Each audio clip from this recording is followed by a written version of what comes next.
ये सारे दृश्य जो अभी आप देख रहे हैं वो ना ही किसी फिल्म से लिए हुए हैं और ना ही किसी वीएफएक्स द्वारा जनरेटेड है। ये सारे के सारे किसी खिलाड़ी द्वारा परफॉर्म किए गए हैं। और आप सोच करके देखिए कि यही सारे सीन, रोमांचक सीन, अगर आपको हम 3000 साल पहले दिखाते तो क्या आप रोमांचित नहीं होते?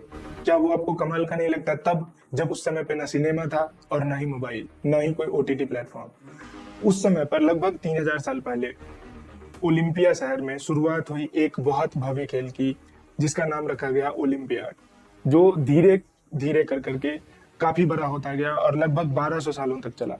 और शुरुआत में ये लगभग एक दिन तक होता था क्योंकि उसमें बहुत कम इवेंट्स थे, लेकिन धीरे धीरे जैसे जैसे ये बड़ा होता गया वैसे वैसे उसमें और ज्यादा इवेंट्स ऐड होते गए और इवेंट्स इतने सारे हो गए कि ओलंपिक लगभग एक हफ्ते चलने लग गया।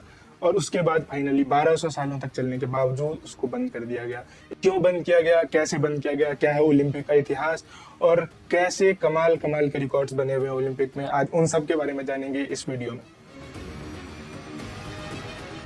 700 ईसा पूर्व एक राजा जिसका नाम हरक्यूलिस था, उसने अपने पिता को समर्पित करते हुए एक खेल शुरू किया जिसका नाम रखा गया ओलंपियाड। वो शुरू में एक दिन का हुआ करता था और जब उस खेल की शुरुआत होनी होती थी उससे पहले कई सारी नृत्यांगनाएं और राजकुमारी मिलकर काफी अच्छा एक कार्यक्रम होता था जिसके बाद वो खेल शुरू होता था, जैसा कि आजकल के ओलंपिक्स में होता है। लेकिन जैसा कि हर अच्छी चीज के साथ होता है, उस वैसा ही ओलंपिक्स के साथ हुआ और वो भी फाइनली 1200 सालों के बाद बंद हो गया। ओलंपिक्स में उस समय पे कई सारे इवेंट्स थे जो अभी से काफी सिमिलर हैं, जैसे long jump, running, chariot racing, javelin throw और पैंक्रेशियन। पैंक्रेशन में खास बात ये थी कि ये अभी के WWE से काफी सिमिलर था। उसमें सिर्फ दो ही मूव्स अलाउड नहीं थी, एक किसी के आंख में मारना और दूसरा किसी दूसरे खिलाड़ी को दांत काट लेना। बाकी सारे मूव्स लीगल थे, बिल्कुल WWE की तरह।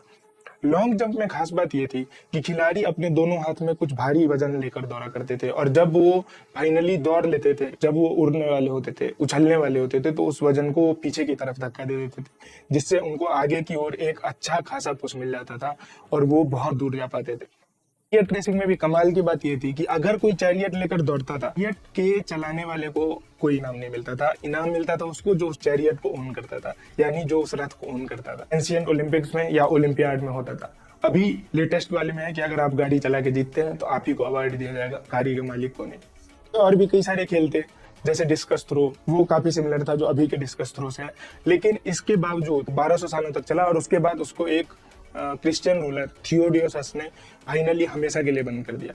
और बंद भी इसलिए कर दिया क्योंकि ये जो खेल था वो, जैसा हमने पहले ही बताया, कि वो एक ग्रीक गॉड के लिए बनाया हुआ था जिनका नाम था जियस। लेकिन क्रिश्चियन रूलर ये चाहता था कि क्रिश्चियनिटी को छोड़ के दूसरा कोई भी धर्म प्रोमोट नहीं होना चाहिए और इसकी वजह से उसने ओलंपिक्स जैसे कमाल के खेल को बंद कर दिया। लेकिन ओलंपिक्स की सिर्फ इतनी ही बात नहीं है, ओलंपिक्स की कई सारी गाथाएं हैं और ओलंपिक्स के कई सारे रूल्स हैं जो कमाल के हैं। जैसे शुरुआत में तो ऐसा था कि ओलंपिक्स में जितने भी खिलाड़ी भाग लेते थे लगभग सब नंगे होते थे और महिलाएं ओलंपिक्स को नहीं देख सकती थी। शादीशुदा महिलाएं, अगर कोई भी शादीशुदा महिलाएं ओलंपिक्स में देखी जाती तो उनको एक ऊंचे पहाड़ की चोटी से फेंक दिया जाता था। एंशियंट ओलंपिक्स के 393 बीसी में बंद हो जाने के बाद लगभग 1500 साल तक उसको हर बार रिवाइव करने की कोशिश की जाती रही, लेकिन वो नहीं हो सका। तब तक जब तक कि 1894 में फाइनली उसके लिए एक कमेटी बनाई गई और वो कमेटी ने पहली बार मॉडर्न ओलंपिक्स 1896 में होल्ड किया। और उस ओलंपिक्स में करीब 13 देशों ने पार्टिसिपेट किया और लगभग 240 पार्टिसिपेंट्स थे उस खेल के। ये खेल उतना बड़ा सक्सेस नहीं बन पाया जितना बड़ा कि एंशियंट ओलंपिक्स था, लेकिन फिर भी एक शुरुआत तो काफी अच्छी हो गई क्योंकि ये ओलंपिक्स को, एंशियंट ओलंपिक्स को रिवाइव करने का एक बहुत ही सफल प्रयास था जो सफल भी हुआ। और इसकी सफलता के बाद जो ग्रीक रूलर थे वहां पे उस टाइम पे, उन्होंने ये कहा कि हम ओलंपिक्स को हर हमेशा के लिए ग्रीक धरती पर रख देंगे और हर हमेशा हम ही ओलंपिक को होल्ड करेंगे। लेकिन जो भी ओलंपिक्स की कमेटी थी वो ये बात जानती थी कि चूंकि ग्रीस के पास इतना पैसा नहीं होगा कि वो ओलंपिक्स का हर एडिशन होल्ड करा पाए, और दूसरा कि अगर ओलंपिक्स एक ही जगह पे बार बार होता रहा तो उसको इतनी पॉपुलैरिटी नहीं मिल पाएगी जितनी कि उसे मिलनी चाहिए। इसलिए ओलंपिक्स का जो भी होस्ट कंट्री है वो रोलिंग बेसिस पे डिसाइड होता है। वो पहली नए एडिशन के साथ ही डिसाइड हुआ था और 1896 के बाद ओलंपिक्स धीरे धीरे करके इवॉल्व होता रहा। जैसे कि 1896 में जब ओलंपिक्स हुई, उसमें शुरू में सिर्फ 2 ही लोगों को पुरस्कार मिलते थे, फर्स्ट और सेकंड। फर्स्ट को मिलता था सिल्वर मेडल और सेकंड को मिलता था ब्रॉन्ज मेडल। लेकिन 1904 में ये बदल दिया गया और इंट्रोड्यूस हुआ गोल्ड मेडल। तो अब 3 लोगों को प्राइज मिलने लगे, फर्स्ट को गोल्ड, सेकंड को सिल्वर, थर्ड को ब्रॉन्ज।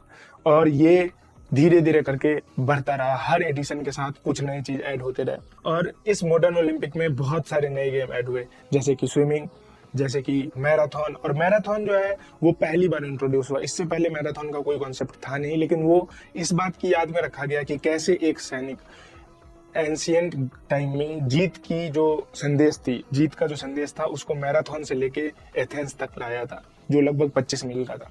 इसी की याद में मैराथन को रखा गया और वो भी हिट हुआ, काफी हिट हुआ।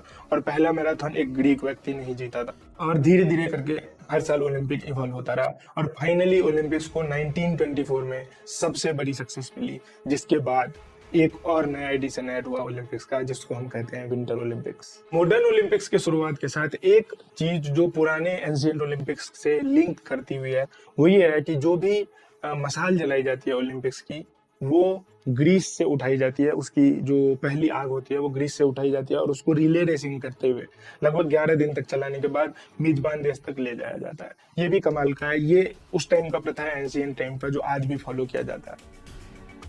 1924 के कमाल प्रदर्शन के बाद ओलंपिक्स साल दर साल प्रसिद्धि हासिल करती रही और हर बार पुराने बने हुए रिकॉर्ड टूटते गए। और हमने जैसा सुना है ना कि रिकॉर्ड तो बनते ही है टूटने के लिए, वो शायद यहीं से है, क्योंकि हर नए एडिशन के साथ कई सारे रिकॉर्ड टूट जाते थे। और मॉडर्न ओलंपिक्स में जिसमें शूटिंग भी था, उसमें शुरू में ये होता था कि जिंदा कबूतरों को उड़ाया जाता था और उसको गोली मार दी जाती थी शूटिंग के लिए। और जो स्विमिंग था, जिसका हमने चर्चा किया, स्विमिंग को ओपन सी में किया जाता था। और इससे कई सारे लोग ऐसा करते थे कि वो ठंड की वजह से उसके अंदर जाने से डर जाते थे और हार मान लेते थे, और जो उसमें चला जाता था 50-100 मीटर तक, वही जीत जाता। ओलंपिक्स के पहले एडिशन में महिलाओं को पार्टिसिपेट करने की परमिशन नहीं थी, वो 1900 में हुआ। 1900 में पहली बार महिलाओं को परमिशन मिली कि वो भी ओलंपिक्स गेम का हिस्सा हो सकती थी।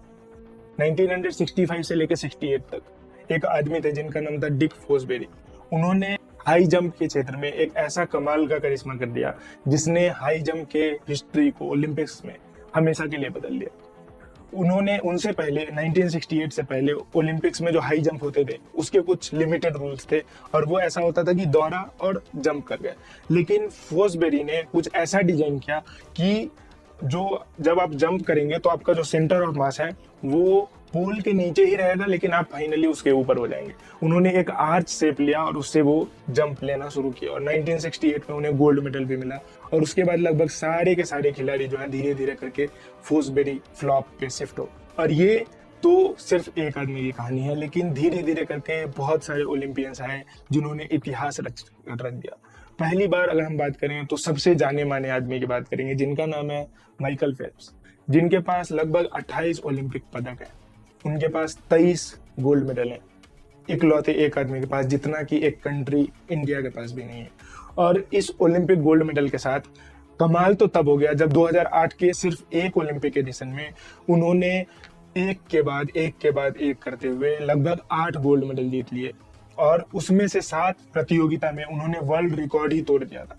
और उसके बाद लगभग हर एडिशन में उन्हें गोल्ड मिलते ही रहे हैं अब तक। लेकिन इसके बाद अगर कोई दूसरा खिलाड़ी आता है ओलंपिक्स का नाम सुनकर, उनका नाम है उसेन बोल्ट, जिनके बारे में लगभग हम सब ने सुना ही है। वो ऑस्ट्रिच से भी तेज भाग सकते हैं, और वो अब तक लगभग 8 गोल्ड मेडल जीत चुके हैं ओलंपिक। माइकल फेल्प्स और उसेन बोल्ट अब तक के ओलंपिक्स के इतिहास के सबसे सफल खिलाड़ी हैं। लेकिन इंडिया के सफर की अगर हम ओलंपिक में बात करें, वो काफी आसान नहीं थी। 1900 से इंडिया पार्टिसिपेट कर रहा है ओलंपिक्स में, लेकिन हम उस समय की बात नहीं करेंगे क्योंकि इंडिया गुलाम था, और जितने भी इंडियन रिप्रेजेंटेटिव्स यहाँ से जाते थे खिलाड़ी, वो असल में इंडियन नहीं, ब्रिटिश हुआ करते थे। तो लेकिन उसके बावजूद भी अगर हम 47 के बाद की भी बात करें तो इंडिया को पहला गोल्ड मेडल कब मिला पता है? 2008 में। वो दिलाया किसने? अभिनव बिंद्रा ने, शूटिंग के लिए एयर राइफल चलाकर उन्होंने इंडिया को पहली बार गोल्ड मेडल दिलवाया 2008 में। इतना लंबा वेट करना पड़ा इंडिया को गोल्ड मेडल लेने के लिए। इसके बाद धीरे धीरे करके साइना नेहवाल, इन सब ने भी ओलंपिक में बहुत सारे पदक हासिल किए, सिल्वर मेडल।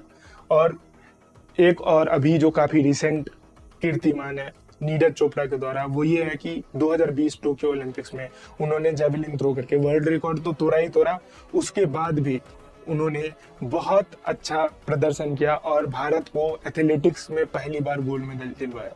इसीलिए, और भारत के पास अभी तक बहुत ही कम गोल्ड मेडल और सिल्वर मेडल है ओलंपिक्स में, क्योंकि हम चाइना से या फिर यूएसए से कंपेयर करें, जबकि हमारे पास लगभग सब चीज़ है, लेकिन खेल पे हम लोगों का बहुत ज़्यादा ध्यान नहीं है। हमारे पास स्कूल बहुत सारी है, लेकिन उसमें जाना बहुत मुश्किल है। उसके लिए बहुत सारा आपको ये कोटा चाहिए, वो कोटा चाहिए, आपको पॉलिटिशियन से जान पहचान चाहिए, तभी आप जा पाएंगे। बहुत सारे जो स्कूल्स हैं जो आपको खेल की शिक्षा देते हैं। लेकिन इतनी सफलता ओलंपिक की होने के बावजूद, अगर हम सिर्फ ओलंपिक्स के स्टैट्स की बात करें तो इसको लगभग 350 करोड़ लोग देखते हैं उस 15 दिनों के दौरान। और ये 350 करोड़ का आंकड़ा इतना बड़ा है कि लगभग हर 2 में से 1 आदमी ओलंपिक्स देखता है उस 15 दिनों के दौरान।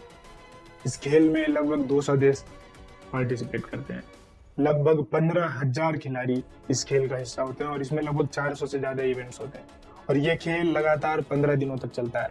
इस खेल को देखने के लिए लगभग 10 लाख लोग दूसरे देश से उस शहर में आते हैं जहाँ पे ओलंपिक हो रहा होता है, और इससे मेजबान देश को काफी फायदा होता है टूरिज्म में, और उनके अपने लोकल चीजों को, लोकल कंपनियों को प्रमोट करने। अगर इसी को हम फीफा वर्ल्ड कप से कंपेयर करें तो फीफा वर्ल्ड कप एक बहुत बड़ा खेल है। फीफा बहुत बड़ा खेल है, फुटबॉल का खेल है, बहुत छोटा 90 मिनट का खेल होता है, उसमें काफी एनर्जी लगती है, काफी लोग इसको देखने आते हैं। लेकिन फीफा से भी बड़ा एक जो खेल उत्सव है वो है ओलंपिक्स, और फिर भी इसमें क्रिकेट शामिल नहीं है। आप जरूर अपनी राय बताएं कमेंट करके कि क्रिकेट ओलंपिक्स के अंदर क्यों शामिल नहीं है।